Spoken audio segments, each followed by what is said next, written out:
우리 부모가 되신 분들은 잘 아시겠지만 아이가 만들어 온 첫 어버이날 카네이션이나 아니면 생일날 써준 그런 첫 편지, 이것은 버릴 수가 없지요. 왜 버릴 수 없을까요? 카네이션을 잘 만들어서 그런 것이 아니고 문장이 수려해서 그런 것이 아니라 온전히 그 동기가 어머니 부모님에 대한 사랑이기 때문에 그렇습니다. 부모는 그런 것 같아요. 부모는 자녀가 순수한 사랑의 동기로 써주신 카네이션이나 선물들, 이걸 평생 잊어버리지 않는 것 같습니다. 그래서 아이가 순간순간 말을 잘 듣지 않고 아이가 실망스러운 모습을 보일 때도 항상 그때 생각을 하죠. 가장 사랑이 풍성했을 때, 사랑의 동기가 가장 깊었을 때, 그때를 생각하는 것 같습니다. 하나님도 마찬가지고 우리 주님도 마찬가지예요. 우리가 하나님 앞에 순수한 동기로 했던 것, 그거 하나를 영원히 기억하십니다. 그것을 기억하시고 그것을 사용해서 하나님께서 역사를 이루어 가시는 때가 많이 있다라고 하는 것이죠. 오늘 읽었던 요한복음 6장은 오병이어라고 하는 본문입니다. 모르는 사람이 없지요. 오병, 보리떡 5개와 이어 2마리의 물고기로 5,000명을 먹였던 그 사건입니다. 오늘 보니까 예수님에게 큰 무리가 왔다 이렇게 되어 있습니다. 2절 보니까 큰 무리가 따르니 이는 병자들에게 행하시는 표적을 보았음이러라. 사람들을 막 고치니까 사람들이 예수님께 몰려들기 시작했는데 이것을 요한은 무엇이라고 표현했습니까? 큰 무리라고 표현을 했죠. 이 무리가 얼마나 되었을까요? 이 수가 나오는데 10절에 나오죠. 예수께서 이르시되 이 사람들로 앉게 하라 하시니 그곳에 잔디가 많은지라 사람들이 앉으니 수가 5,000명쯤 되더라. 이 당시에 수를 세는 기준은 남자만 이 수를 세었기 때문에 여자, 노인, 아이 다 합치면 아마 한 2만 명 정도 되지 않았을까. 15,000명에서 2만 명. 그 당시 팔레스타인의 전국의 인구가 몇 명이었냐면 60만 명입니다. 로마가 세금을 거두려고 다 인구 조사를 했거든요. 기록이 남아 있어요. 전국의 인구가 60만 명이었는데 예수님 앞에 나온 사람이 몇 명이에요? 2만 명이었다라고 하는 것입니다. 이건 전체 인구의 30분의 1이에요. 오늘날 우리나라로 치면 150만 명이 모인 엄청난 집회였습니다. 우리 2002년 월드컵 기억하십니까? 2002년 월드컵에 시청 앞에 모여서 응원했던 사람이 엄청나게 많은 사람이 응원했죠. 그런데 45만 명이었다 그래요. 시청 앞부터 광화문 앞까지 전부 다 쳐도 100만이 안 됩니다. 90만 명, 100만 명 약간 안 돼요. 근데 오늘 150만 명이 모일 정도의 엄청난 군중이 예수님 앞에 모여서 예수님의 말씀을 듣고 따라왔다라고 하는 것이죠. 근데 이 많은 사람들이 광야 한가운데서 굶게 되어 있으니까 예수님께서 시험을 하십니다. 예수님께서 뭐라고 시험을 하십니까?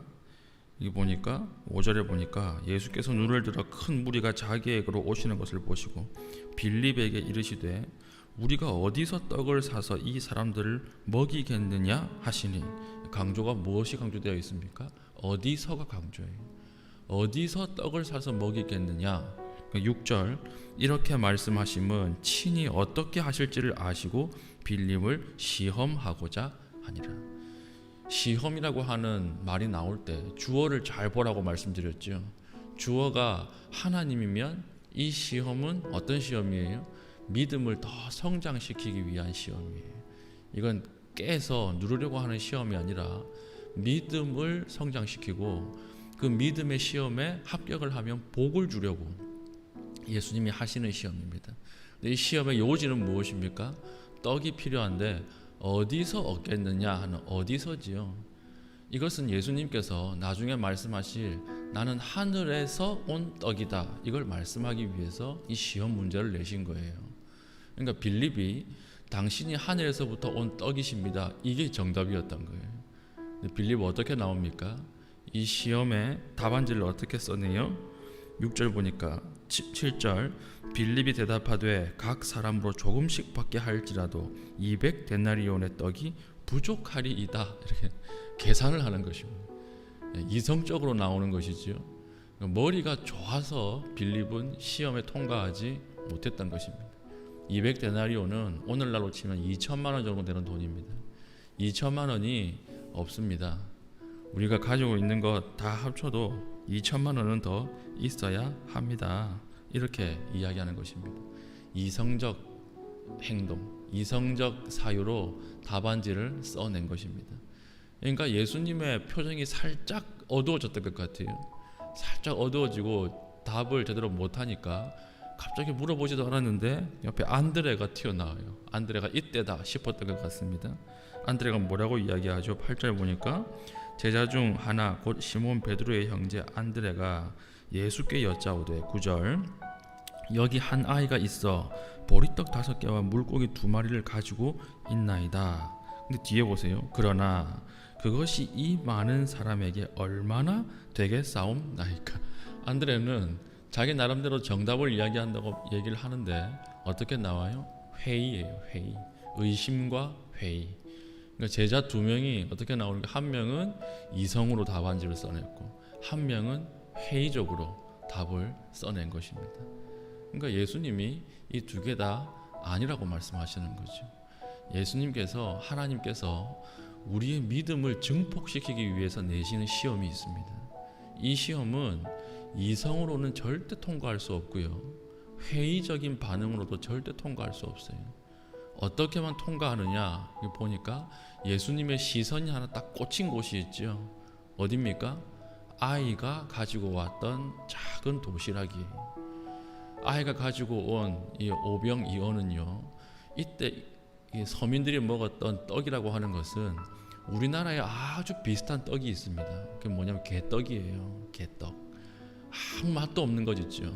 맛도 없는 개떡 5개와 이 이어 물고기 2마리는 우리가 먹는 고등어 생선 이런 게 아니고 멸치입니다. 멸치.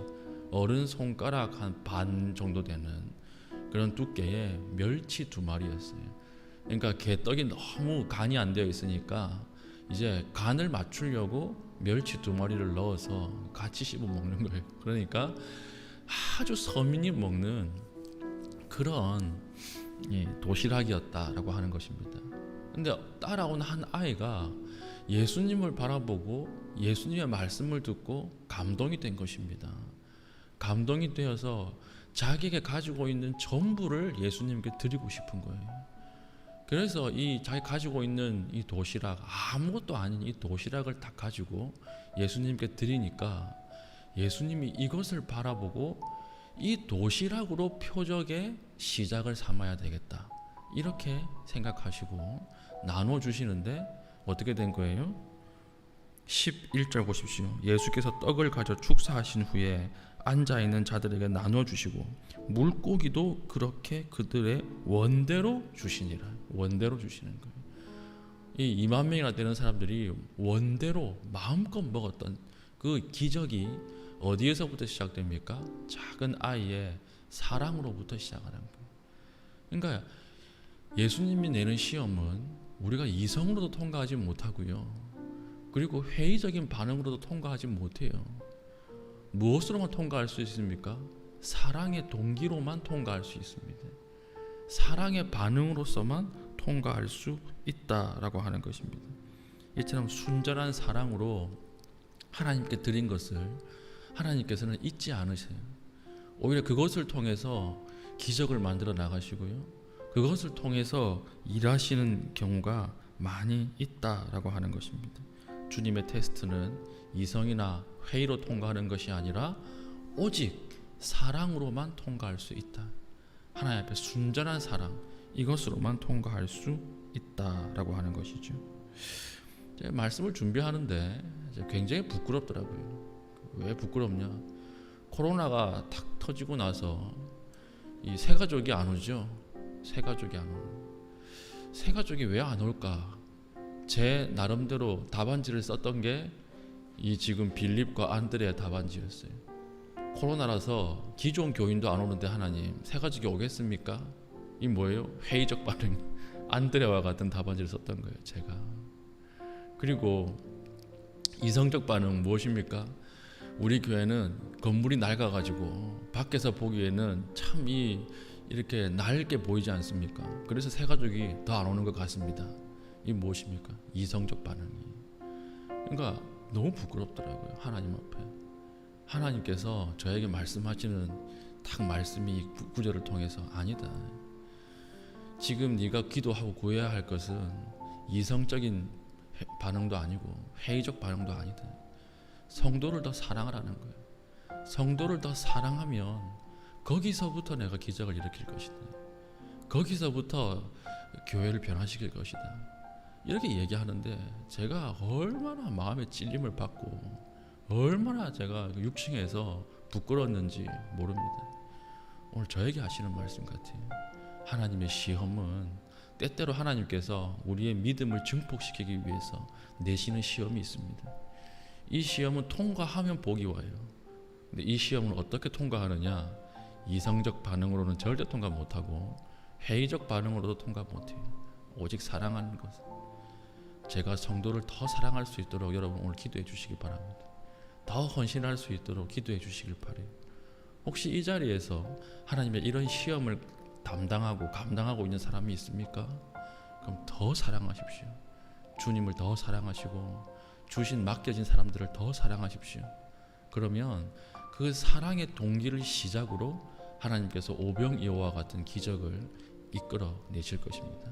오늘 기도할 때 우리가 하나님 앞에 더 사랑할 수 있는 마음 주십시오. 이웃을 사랑하고 또 자녀들을 사랑하고 부모를 사랑할 수 있게 해주시고 교회를 사랑할 수 있게 해주시고 무엇보다도 하나님을 더 사랑할 수 있게 해주십시오. 이렇게 기도할 수 있는 주의 신실한 백성 되기를 축복합니다. 아멘.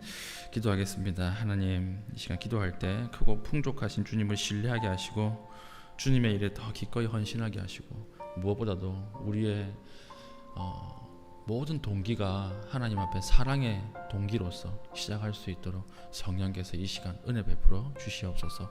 기도하신 이후에 개인적인 기도의 제목을 가지고 기도하시고 자유롭게 돌아가시겠습니다.